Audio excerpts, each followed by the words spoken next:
is a voice note that shouldn't be listened to anymore, but every night it keeps coming back. Tahimik ang kwarto, maliwanag ang screen, may lumang recording na ayaw pang burahin.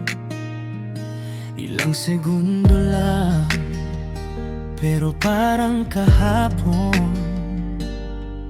Isang simpleng boses na minsang naging tahanan.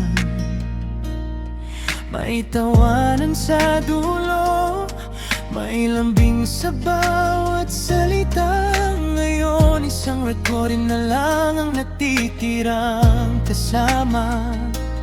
Minsan hindi larawan ang pinakamahirap kalimutan. Minsan isang boses lang ang sapat para bumalik ang nakaraan.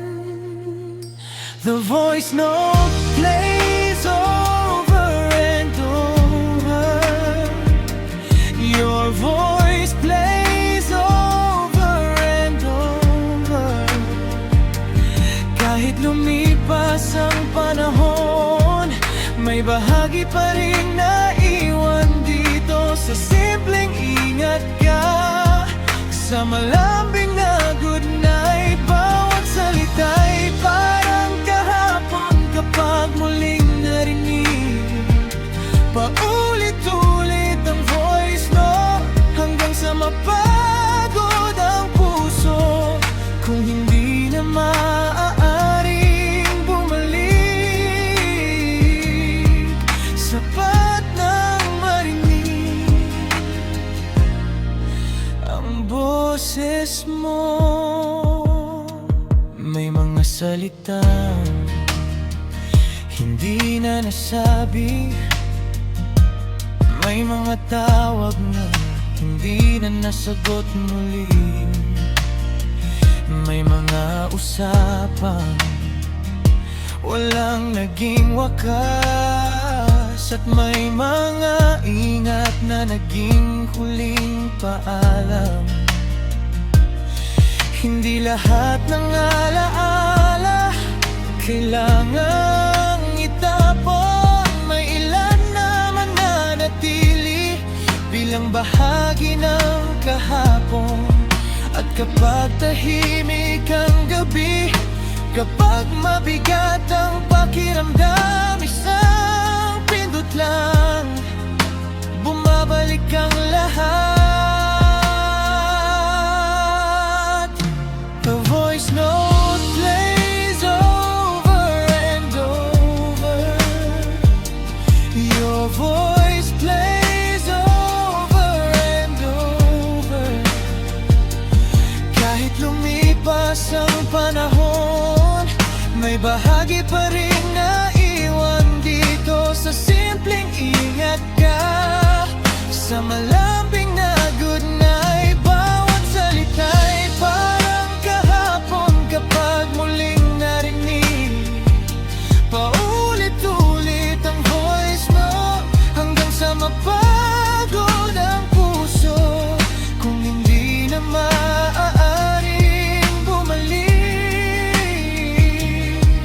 sapat nang marinig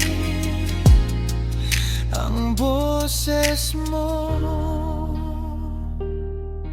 Darating din ang araw na hindi na kailangang pakinggan, hindi dahil nakalimutan, kundi dahil masaya nang alalahanin.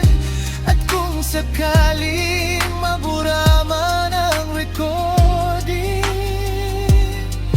ang boses na minsang minahal ay mananatili sa alaala.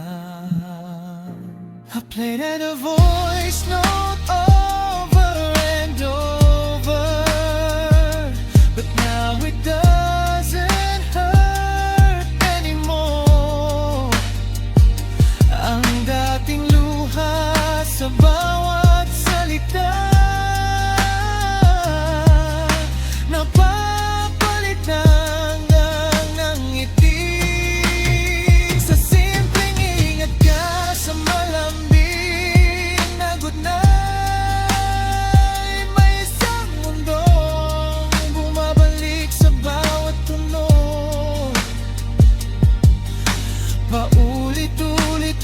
voice note hanggang sa tuluyang maging alaala. Hindi man bumalik ang kahapon.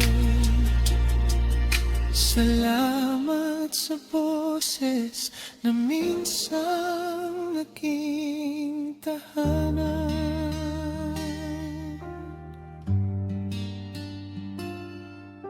Ingat ka.